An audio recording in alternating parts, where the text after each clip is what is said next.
What's up guys, Hayden here with DLife HD. Since the last time, there's been 4 new games added and 4 games leaving. As always, these are the games that are cloud enabled and compatible with mobile devices. With that said, here's what's new on Game Pass coming up right now.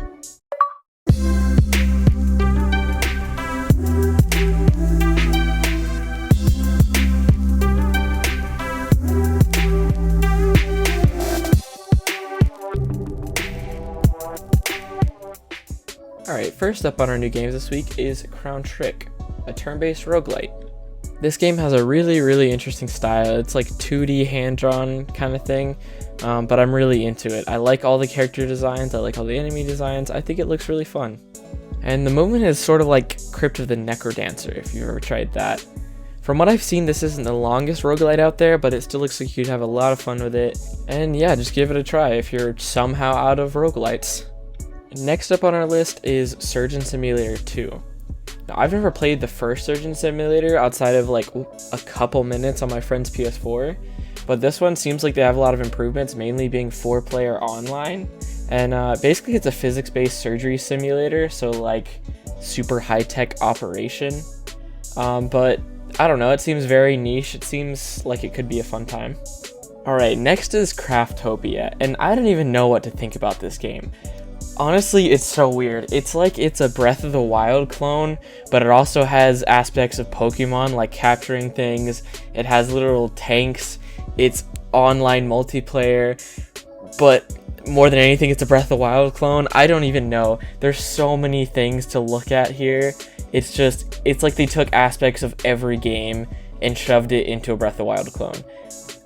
I don't know. Maybe this is your kind of thing, but there's a lot of better games you could play than this. Like, just play Breath of the Wild or Pokemon or one of the games that inspired this. I don't know.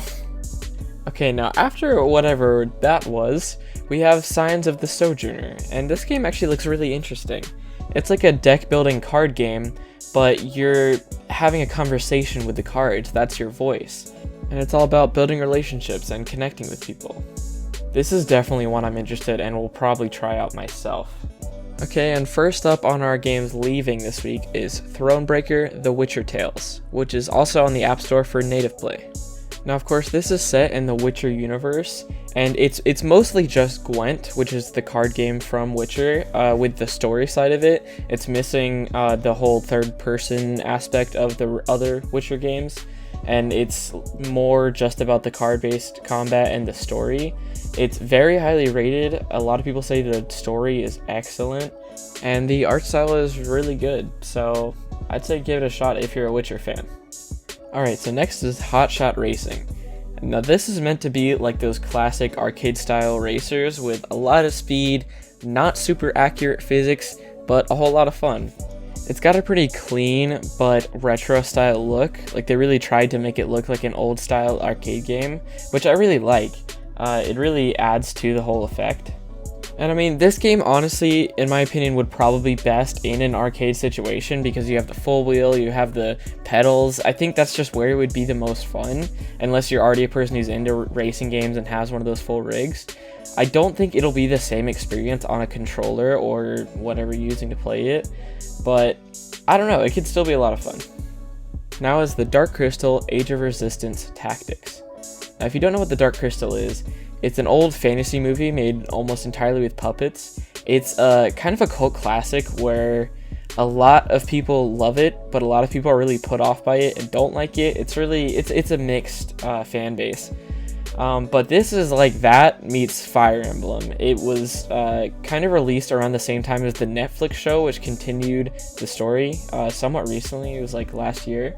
But it's a mix of those two things. So it's a top-down tactical RPG with the characters and story from that show. And this also has touchscreen support, which is always appreciated.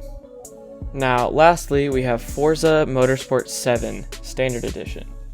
Now, unlike Hotshot Racing, this one is much more about the realistic racing, where Hotshot was that arcadey style. This one is all about the graphics, it's all about the physics, it's all about the lighting. And personally, that's not really my thing. I've always been more into like kart racers, stuff like Mario Kart or stuff like F-Zero, where it's less realistic and more about just the fun of it.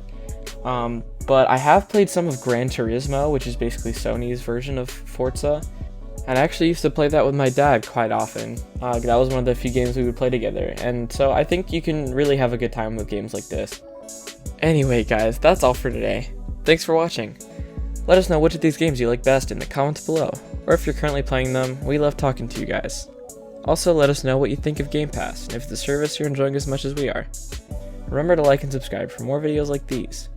Lastly, check out our Twitter account for gameplay of the latest releases. And most importantly, remember to always stay at 1UP.